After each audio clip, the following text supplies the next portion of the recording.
दोस्तों, लीबिया एक ऐसा देश जो पिछले लगभग 14 साल से एक भयानक गृह युद्ध में घिरा पड़ा है और इसी देश ने अब भारत को सबसे बड़ी खुशखबरी दे डाली है। और यकीन मानिए, आज की खबर सुनकर तो आपका भी दिल खुशम खुश हो जाएगा। ऐसा क्यों? चलिए मैं आपको बताता हूँ। तो दोस्तों, इस पूरी कहानी को समझने के लिए हमें 2010 में जाना होगा। उस समय लीबिया के पास एक देश पड़ता था, ट्यूनीशिया। वहां पर लोगों ने जोरदार प्रदर्शन स्टार्ट किया अपने तानाशाह के खिलाफ और वो लोग सफल भी हुए।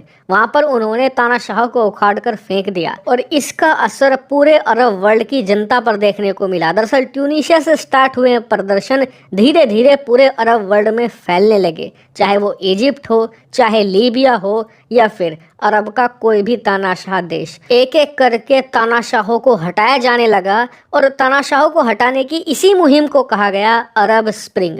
और ये अरब स्प्रिंग पहुंची लीबिया सन 2011 में। उस समय वहां के तानाशाह थे मुअम्मर गद्दाफी। आपको याद ही होगा कि ये बहुत ही बड़े पाकिस्तानी प्रेमी थे। कितने बड़े? दरअसल पाकिस्तान का जो सबसे बड़ा क्रिकेट स्टेडियम है वो लाहौर में मौजूद है और उस स्टेडियम का नाम है मुअम्मर गद्दाफी स्टेडियम। ऐसा इसलिए क्योंकि पाकिस्तान इस तानाशाह को ट्रिब्यूट देना चाहता था। वो इसलिए क्योंकि कहा जाता है कि लीबिया के इस तानाशाह ने पाकिस्तान की बहुत मदद करी थी। यहाँ तक कि कहा तो ये भी जाता है कि पाकिस्तान तो इस गद्दाफी को न्यूक्लियर टेक्नोलॉजी तक बेचने वाला था।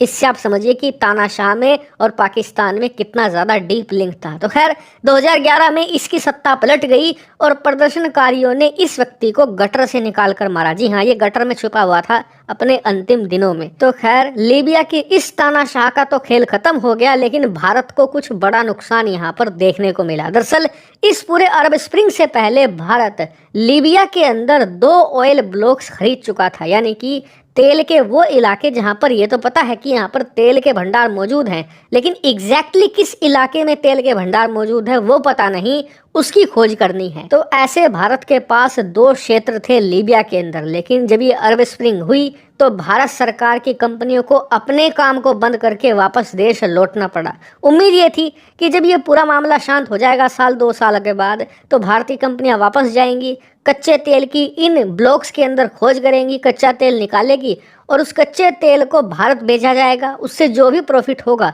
भारत सरकार कुछ हिस्सा रख लेंगी और कुछ हिस्सा लीबिया के सरकार को दे दिया जाएगा। लेकिन हुआ ये कि मुअम्मर गद्दाफी को मारने के बावजूद लीबिया शांत नहीं हुआ। उसके बाद यहाँ पर 2 गुट खड़े हो गए। एक था लीबिया की वो सरकार जिसे यूनाइटेड नेशन समर्थन देता था, दूसरा था लीबिया की सेना का धड़ा। दोनों में 2023 तक लड़ाई चली। जी हाँ, अब तक लड़ाई चली है और लीबिया पिछले 13 साल से गृह युद्ध की आग में धधक रहा था। लेकिन अब मामला धीरे धीरे शांत होने लगा है और भारत इसी का फायदा उठाना चाहता है। दरअसल जैसे कि आप स्क्रीन पर देख सकते हैं, भारतीय कंपनियां कंसिडर कर रही हैं और भारत सरकार भी कि लीबिया में जो हमारे ऑयल ब्लॉक्स थे उनमें दोबारा तेल की खोज शुरू की जाए और साथ ही नए ऑयल ब्लॉक्स भी वहां पर कब्जाए जाएं, क्योंकि एक बार मामला पूरी तरीके से शांत हो गया तो लीबिया में इतने तेल के भंडार हैं कि पूरी दुनिया और दुनिया की बड़ी बड़ी जो ऑयल कंपनियां हैं वो टूट पड़ेंगी। तब भारत के लिए कंपटीशन बहुत ज़्यादा हो जाएगा, फिर शायद हम उतने ऑयल ब्लॉक्स कैप्चर ना कर पाएं। और इसीलिए भारत सरकार फर्स्ट मूवर अप्रोच अपनाना चाहती है और इसका स्वागत किया है लीबिया की वर्तमान सरकार ने। दरअसल वहाँ के जो पेट्रोलियम मिनिस्टर हैं उन्होंने इस खबर पर कहा है कि हम विदेशी कंपनियों का स्वागत करते हैं और जो नए ब्लॉक्स हैं वो भी बेचने की इच्छा रखते हैं, यानी कि वो